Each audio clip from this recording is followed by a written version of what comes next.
दोस्तों आज की जो वीडियो है ना वो रिश्तों को तार-तार कर देने वाली एक ऐसी कहानी है जहाँ पर मतलब आपको ऐसे ऐसे मामले देखने को मिलेंगे जिनको शायद ही कोई व्यक्ति सहन कर पाए, समझ पाए और फिर जब उसको पूरा जाने तो उस पर यकीन कर पाए। लेकिन ऐसा इसी दुनिया में हो रहा है, इसी हिंदुस्तान में हो रहा है। ये बड़ी भयानक बात है। और दोस्तों जो लोग ये कहते हैं भैया नहीं, हमारे यहाँ तो बड़ी ही शांति होती है, कोई किसी से कुछ कह ही नहीं सकता, बड़ी इज्जत, धर्म, संस्कार सब कुछ ढंग से रखे जाते हैं, उन्हीं के बीच में कल रात की भी जो हम घटना लेकर आए थे और आज की जो घटना होने वाली है आपके सामने, उसको भी जानकर आप वाकई में हैरान रह जाओगे। दरअसल मुंबई के नाला सपोरा क्षेत्र में यहाँ एक धनीवा पहाड़ी स्थल है, उसके निकट पहाड़ों के ऊपर मतलब कि आदमियों जब एक रोड से जा रहा होता है उसको एक महिला की बॉडी दिखाई देती है जो कि सड़क के किनारे पड़ी हुई है। और सबसे हद की बात तो ये होती है उस महिला के बॉडी पर कोई कपड़ा नहीं है। बड़ी हैरानी की बात तो ये है। अब वह आदमी बड़े गौर से उनके पास जाता है, जाकर देखता है तो बॉडी में थोड़ी थोड़ी स्वेलिंग भी आ चुकी होती है। अब ये बात मतलब उस आदमी से पचती नहीं है, बड़ा ही हैरान होता है। वह देखता है कि नज़दीक में एक बुर्का पड़ा हुआ है, बड़ा सा काला सा कपड़ा। वह सोच रहा है यार ये कहानी क्या है, परेशान हो जाता है। वो अपना फ़ोन निकालता है और वहाँ की पुलिस के पास फ़ोन कर देता है। 112 जैसे डायल किया, अब तो पुलिस को जानकारी मिली। पुलिस की गाड़ी दंदनाते हुए वहाँ पर आई और आते जब उस महिला के जो शव है उसको मतलब अपने उसमें लिए कब्जे में लिया, फिर उसके पोस्टमार्टम करने की वही तैयारियाँ चल गई। अब पुलिस मतलब वहाँ पर जगह जगह पर बहुत सारी चीज़ों को ढूंढ रही है, लेकिन कोई चीज़ ऐसी है ही नहीं। आसपास के सीसीटीवी कैमरे भी खंगाले जाते हैं, उनमें भी कोई चीज़ ऐसी मौजूद नहीं है। दोस्तों यहाँ पर इस महिला का बुर्का बरामद होता है, लेकिन वहाँ से करीब 20 मीटर दूर एक अलग चीज़ मतलब कि एक ऐसी चीज़ जो कि मतलब ताकत बढ़ाने वाला स्प्रे बोलते हैं या डिले टाइम को बढ़ाने वाला स्प्रे बोलते हैं, वो जो कि संबंध बनाने के समय यूज किया जाता है, वो भी मिलती है। और तो और वहाँ पर कुछ दवाओं के कॉन्डोम के पैकेट भी मिलते हैं। इन सारी चीज़ों को पुलिस बड़े ढंग से मतलब वहाँ से उठाती है और उनको भी अब जांच के लिए अपने साथ ले जाती है। और यहाँ पुलिस अब इस बात के बारे में यानी कि उस महिला की शनाख्त के बारे में पता कर रही होती कि यार काश कोई आदमी आए इस महिला की शनाख्त करे और ये भी समझ में आए कि आखिर ये महिला है कौन, क्योंकि ना तो नाम वगैरह कोई गुदा हुआ है, कोई चीज़ थी ही नहीं, लेकिन महिला दिखने में बेहद सुंदर थी। अब यही कहानी पुलिस के सामने एक गुत्थी बन जाती है। पुलिस जब उस महिला की बॉडी को लेकर तो गई है, उसके फोटोग्राफ्स तो खींचे। अब महिला की शनाख्त के लिए वो आसपास के क्षेत्र में जब तलाश कर रही होती है तो यहाँ पर पुलिस को कोई भी जानकारी नहीं मिलती है। पुलिस बड़ी परेशान, हैरान। लेकिन अब यहाँ पर जो खुलासा सामने आता है उसको जानकर आप वाकई में हैरान रह जाओगे। दरअसल यह रिश्तों को तार तार कर देने वाला ऐसा मामला जहाँ पर शायद जिस इंसान ने अपने ही बच्चे को अपने घर में बिल्कुल अपना बच्चा बनाकर पाला पोसा सब कुछ किया और अब जब वह जवान हो गया फिर उसके साथ ऐसा भी किया और लास्ट में एक ही कंडीशन, बस सीताराम। क्या था पूरा मामला, एक एक बात हम आपको बताने वाले हैं। आप इस वीडियो को अंत तक जरूर देखिएगा। नमस्कार, आदाब, सत श्री अकाल दोस्तों, स्वागत है आपका हमारे यूट्यूब चैनल किस्से क्राइम के। और दोस्तों मैं उम्मीद करता हूँ आप सब लोग बढ़िया होंगे, बेहतरीन होंगे और अपने परिवार का बखूबी ख्याल रख रहे होंगे। दोस्तों आज का बेहद ही हैरान करने वाला मामला सामने आया है मुंबई महाराष्ट्र से। मुंबई के अंतर्गत आने वाला वह जो धनीवत पर्यटन स्थल है, वहाँ जब उस महिला की बॉडी बरामद की गई तो पुलिस के लिए ये बहुत बड़ी गुत्थी बन गई कि आखिर ये महिला कौन है, इसकी शनाख्त करने वाला कोई है या नहीं है। और पुलिस लगातार 4 दिनों तक चक्कर काट रही है, लेकिन पुलिस के पास ना तो कोई सूचना मिलती है ना ही कोई चीज़ है जिससे पता चले भाई ये कहीं मतलब कि किसी की पत्नी है, किसी की माँ है, किसी की बेटी है, कोई जानकारी नहीं। पुलिस अब सभी थानों में मिसिंग रिपोर्ट्स को जांच कर रही होती है, भाई किसी ने अपनी पत्नी, महिला, बच्ची, किसी की गुमशुदगी की रिपोर्ट दर्ज कराई हो। लेकिन दोस्तों जब पुलिस को कोई भी जानकारी नहीं मिलती तो पुलिस खुद संज्ञान लेती है। और अब तो जो वहाँ के जो मुस्लिम क्षेत्र है जहाँ पर बहुत सारी आबादी रहती है उनके बीच में पुलिस पहुँचती है और पुलिस वहाँ पर पता कर रही होती है भाई किसी की कोई पत्नी, बेटी, बहू कोई तो भाई लापता हो, लेकिन सभी लोग कहते हैं नहीं वो सब सुरक्षित है। दोस्तों इत्तेफाक से जो पुलिस है वो अंदर उस कॉलोनी का अंदर जाती है और वहाँ पर उसको ऐसा सुनाई पड़ता है कि दो बच्चों की बहुत तेज रोने की आवाज़ आ रही है। और वो जो आवाज़ है ना वो बड़ी ही मतलब कि भयानक तरीके से लग रही है। अब उस आवाज़ को सुनकर पुलिस उस मकान के पास पहुँचती है। मालूम चलता है कि इस कमरे में दो जो बच्चे हैं जिनकी उम्र करीब 2 साल और 3 साल है, वो मतलब बैठे हैं कमरे में रो रहे हैं, बस उनको कोई पता ही नहीं है। पड़ोसियों से पूछताछ किया जाती है, मालूम चलता है कि ये जिया उल हक शाह की औलाद है और इनकी पत्नी जो 3-4 दिनों से लापता है उनके बारे में कोई जानकारी है नहीं। लेकिन वह जो पति है जिया उल शाह वो अपनी पत्नी की मिसिंग रिपोर्ट दर्ज कराने के लिए थाने गया।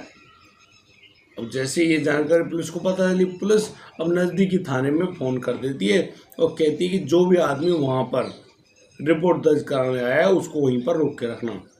अब पुलिस वालों की इत्तला के मुताबिक पुलिस वहाँ मौके पर पहुँचती है और जब उससे पूछा जाता है कि भैया तुम किस लिए आए हो, तो वो बताता है कि उनकी जो पत्नी जिनका नाम सायरा बानो है वो घर से 4 दिनों से लापता है। अब पुलिस को मालूम चलेगा भैया यही है, अब इसको बुलाओ और दिखाओ फ़ोटो। अब जैसे वो फ़ोटो उस जिया के सामने दिया जाता है, जिया उल शाह के सामने दिखाया जाता है, वो फ़ोटो देखकर बस फुट फुट कर रोने लगता है। मतलब वही लड़की जिससे उसकी शादी हुई थी, उसके बच्चों की माँ बनी थी, आज वो लापता है, मतलब डेड बॉडी। अब कहानी खराब भैया, उसका रोना धोना सब कुछ शुरू। पुलिस समझ गई कहानी क्या है, तो पुलिस जब उससे पूछती है कि भाई कहानी क्या है ये बताइए हमें, लेकिन पुलिस की उसी समय जब उस आदमी से पूछताछ चल रही होती है उसी समय पुलिस की जो दूसरी टीम है वो मतलब कि आसपास के सीसीटीवी कैमरे वगैरह सब कुछ जो चीज़ है उनकी जानबीन कर रही होती है। तो जो स्प्रे की बोतल है ना उसमें मतलब कि सेलिंग बारकोड होता है, वो बारकोड चिपका हुआ था जो कि कोई भी दुकानदार अपने यहाँ पर जिस सामान को बेचता है वो लगा कर रखता है। अब उससे जब जांच की जाती है तो उस दुकान के बारे में पता चल जाता है। दूसरी ओर मतलब उस पति से पूरी जानकारी ली जा रही है, तो वहीं मतलब दूसरी ओर उस दुकान पर पहुंचा जाता है और वहां से कहा जाता है भाई ये जो स्प्रे है, जो कॉन्डोम्स के पैकेट वगैरह ये आपने कहीं किसी को दिए थे, तो मेडिकल स्टोर पर जानकारी मिल जाती है कि हाँ बिल्कुल दिए थे। किसको? भाई इस नाम के लड़के को। अब तो वह आदमी के बारे में पूरी सीसीटीवी फुटेज वगैरह सब निकाली जाती है, वहाँ पर मिलता है कोई 23 साल का लड़का। अब इस लड़के के फोटोग्राफ्स वगैरह पुलिस ने सब कुछ बरामद कर लिया। जब उस आदमी यानी कि जिया उल शाह से जब पूछा जाता है कि क्या तुम इस लड़के को जानते हो, तो उस लड़के की फ़ोटो देखकर वो बिल्कुल चौंक पड़ता है और कहता है कि हाँ बिल्कुल मैं तो इसको जानता हूँ, ये तो मेरा भतीजा इमामुद्दीन है। अब ये कहानी जैसे यार मतलब चाची भतीजा, भाई वाह, कहानी अब बिल्कुल पुलिस के सामने हो गया कि यहाँ पर जरूर कोई ना कोई राज है। अब उससे जब और पूछा जाता है तो पता चलता है कि जिया उल शाह जो कि अपने चाचा के जो कि अपने भाई के लड़के यानी कि इमामुद्दीन को अपने घर पे रखा करता था, उसको पालना पोसना सब कुछ अच्छे से होता था और इसकी हाल ही में शादी हुई है और यह दिल्ली की एक बेकरी में काम भी करता है। लेकिन वो यहाँ पर क्यों आता है, किस लिए आता है, कहानी बिल्कुल अलग। हाल ही में वह यहाँ पर आया था, अपने चाचा चाची घर पे मिलके तो गया और ये अपने दिल्ली चला गया। अब पुलिस पूरी जानकारी जुटाती है और दिल्ली पहुँचती है। अब दिल्ली जाने के बाद उसी जगह पर उस लड़के इमामुद्दीन को पकड़ कर ले आती है मुंबई। अब मुंबई आने के बाद जब उससे पूछताछ की जाती है कि भैया ये बता दे तूने अपने चाची के साथ किया क्या है, तो यहाँ पर जो इमामुद्दीन है वो बताता है कि उसका उसकी चाची के साथ पिछले 5 सालों से यही अवैध संबंध वाला जो संबंध है वो जुड़ा हुआ था। जब भी उनको मौका मिलता, जब चाचा घर पर नहीं होता, वो लड़का मतलब उसको मौका मिलता बस अपनी चाची के साथ वही रंगरलियाँ मनाया करता। चाची भी खुश, भतीजा भी खुश, उधर पति भी खुश। अब कहानी चल रही है। अब इसी कहानी के चलते यहाँ जो ये लड़का है ये जब इसके ऊपर इसकी पत्नी बार बार इस पर पूछताछ करती है, जिसे पूछती है कि तुम मुंबई क्यों जाते हो, मतलब कि हर 7वें दिन 8वें दिन तुम मुंबई भाग जाते हो, आखिर कहानी क्या है। वह लड़का बताता है कि उसको चाचा चाची से मिलना होता है, लेकिन इतना कैसे मिलना होता है। यहाँ पर जब वह पत्नी यानी कि इमामुद्दीन जो पत्नी है वो सब जो उस पर ज़्यादा दबाव डालती है तो वह उसको बता देता है कि उसका उसकी चाची के साथ प्यार मोहब्बत है। अब इस बात को लेकर उसके घर में झगड़े बनते हैं। वह जो महिला है, जो इमामुद्दीन की पत्नी है, वो उससे कहने लगती है कि तुमको शर्म आनी चाहिए, भाई तुम्हारी तो चाची है माँ जैसी, तुम उसके साथ ऐसा काम करते होंगे। हालांकि ये पहले तो उसी महिला ने आरोप लगाए, कहीं ऐसा तो नहीं है कि तेरी चाची के साथ कुछ गलत संबंध हो गया हो। तो यहाँ पर गुस्से में आकर वो इमामुद्दीन बता देता है, हाँ बिल्कुल उसके संबंध में बोलो तुम क्या करोगी। अब इन बातों को सुनकर वह जो महिला है वो अपने पति से झगड़ बैठती है। तो यहाँ पर ये जो लड़का है यह अपनी पत्नी से कह देता है कि ठीक है, यदि तुझे मुझसे झगड़े ही करने ना, तो पिछले 8 महीने पहले उसने अपनी उस पत्नी को भी तलाक दे दिया था। तलाक देने के बाद उसकी पत्नी तो उसको छोड़कर चली गई, लेकिन जो इमामुद्दीन ने लगातार अपनी चाची पर दबाव बनाने लगा था कि भाई उसकी पत्नी तो रही नहीं, अब तुम उससे शादी कर लो। अब वो चाची जो कि ऑलरेडी एक मतलब कि शौहर की बीवी है, 2 बच्चों की माँ भी है, वो कैसे शादी कर ले। यहाँ पर वो उस लड़के से बाबा मना करती, कहती यार तुम मतलब क्या समझ रहे हो, ये सब मजाक नहीं, ऐसा ढोंग नहीं, तुम इस प्रकार की कोई बात नहीं कर सकते, ये गलत है। लेकिन वह जो लड़का इमामुद्दीन है वह अपनी चाची इस पर बहुत सारा दबाव डालता है, उससे कहता है कि चाची तुमको उसकी बात माननी ही पड़ेगी। और फिर यानी कि तारीख आती है 23 मई की। 23 मई की तारीख को वह जो लड़का इमामुद्दीन है वह अपनी चाची के पास आता है और उससे बड़े प्यार से उसके मनुहार करता है, उससे कहता है कि चाची बस एक बार उसकी बात मान लो। अब तो वो जो चाची अपने भतीजे की बात मान लेती, भाई इतना लंबा प्रेम प्रसंग कैसे मना कर पाती।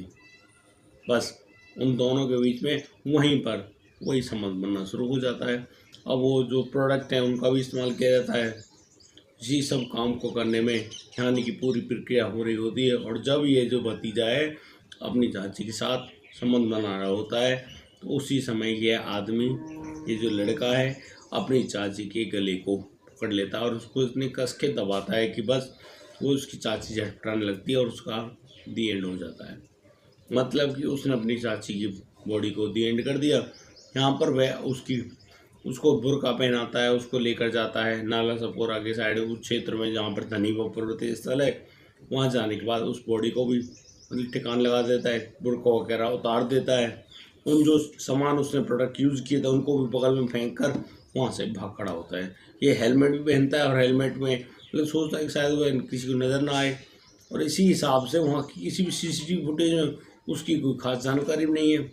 मतलब सारी कहानी सोची समझी साजिश के मुताबिक ये लड़का ठिकान लगाकर अपनी चाची को और भाग जाता है दिल्ली में, और सोच रहा होता है कि शायद उसके बारे में किसी को कोई भी जानकारी नहीं पता चलेगी। लेकिन जैसे उस व्यक्ति ने अपने भतीजे को पहचान लिया कि भाई हाँ ये उसका भतीजा, अब इमामुद्दीन को जब गिरफ्तार किया गया तो उससे जब और ढंग से पूछा गया तो उसने साफ साफ शब्दों में बिल्कुल यही बात कही कि भाई उसकी पत्नी तो जा चुकी थी, जिससे वो प्यार करता है वह भी उससे लगातार बार बार मना करती थी। बस इसी वजह से उसने अपनी जो चाची है जिसका दी एंड कर दिया। दोस्तों इस पूरे घटनाक्रम को सुनाने का उद्देश्य किसी को परेशान करना नहीं है, किसी का दिल दुखाना नहीं है, लेकिन जिस प्रकार से घटनाक्रम सामने आते हैं उनसे तो भैया यही लगता है कि आज इस समाज को इसकी जो गरिमा है, रिश्तों की जो अहमियत है, असलियत में उसको नज़र किसकी लग गई भाई। कि यार संबंध बनाने का कुत्ता बिल्ली बंदर तुम कुछ भी कर रहे हो, चाची मौसी भाभी, अरे यार आगे सब मेरे बस की नहीं है। जिसकी मर्जी हो उसके साथ, बहुत से बहनों के साथ लगे हुए, बेटियों के साथ, यार इससे बढ़िया तो तुम कुछ और ही कर लो, पहाड़ में जाओ। लेकिन आदमी रिश्तों की अहमियत को नहीं समझता, उनसे क्या कहोगे, रिश्ते ही नहीं है उनके लिए। आपके पास क्या शब्द हैं, आप अपनी राय हमें हमारे कमेंट बॉक्स में लिख कर दें। और दोस्तों यह ज़रूर बताएं कि आप इस वीडियो को कहां से देख रहे हैं। हम आपका नाम, आपका एड्रेस ज़रूर लेने वाले हैं और बताएंगे कि भैया आप लोगों ने हमें कमेंट करके कितना प्यारा आशीर्वाद दिया, और उम्मीद करते हैं कि आप लोग रोज़ाना इसी प्रकार की घटनाओं को ज़रूर देखेंगे दोस्तों। लेकिन मैं आपसे अभी भी हाथ जोड़कर एक प्रार्थना करना चाहता हूं कि भैया इस प्रकार के किसी भी कार्य को अंजाम ना दें। मैं आपको एक बात और बता दूं कि इंसान कितना ही शातिर, बुद्धिमान अपराधी या कुछ भी बनता हो ना, वो अपने आप को सोच रहा हो मैं उसको बचा लूँगा, लेकिन ये उसकी मानसिक गलती है। मन में सोच रहा है वो बच नहीं पाएगा। और जब शरीरों के साथ दुर्गति होती है, जेल भुगतते हैं, बड़ी मारामारी होती है, मार खानी पड़ती है, तब जाकर आदमी को एहसास होता है कि भैया उसने बहुत बड़ी गलती कर दी। इसीलिए मैं आपसे बार बार यही बात कहूँगा कि भैया कभी भी ऐसा कोई मौका मिल रहा हो जहाँ पर आपको ऐसा कार्य करना पड़ रहा हो तो बिल्कुल मत कीजिएगा। अपने आप को संभालिए, क्योंकि दोस्तों आपके लिए किसी न किसी को भगवान ने सुरक्षित करके रखा है, चाहे वो पत्नी रूप में हो, आपको मिलेगी ही, आज नहीं तो कल। और आप सारे काम करोगे, लेकिन नहीं, जिस प्रकार से आपने इन मानसिक प्रवृत्तियों को अपने ऊपर हावी कर दिया है, ये आपको एक ना एक दिन मतलब इतना पछताने के लिए मजबूर कर देगी, आप एक एक लम्हा के लिए परेशान हो जाओगे। दोस्तों आज के लिए सिर्फ इतना ही, अब दीजिए मुझे इजाज़त, मिलता हूँ कल, लाता हूँ एक और अनोखा मामला। तब तक के लिए आप बढ़िया रहें, बेहतर रहें, अपना और अपने परिवार का बखूबी ख्याल रख रहे हैं। जय हिंद।